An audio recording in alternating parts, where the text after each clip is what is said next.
حلة على النار فيها مية سخنة، هبدأ احط فيها القوطة، بصل،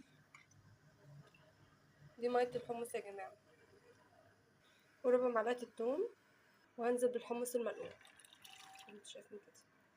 هسيبه بقى على النار يغلي، وبعد كده نبدأ مع بعض نحط البهارات. والحمص بيستوي معانا اهو. احط بقى شوية الملح بتوعه، معلقة كمون كبيرة، وشوية بابريكا، سنة شطة، ونقلب ده كله ونسيبه بقى يستوي مع نفسه خالص لحد ما يستوي، ونطلع احلى كوباية حمص ونعمل دقة محترمة ليه.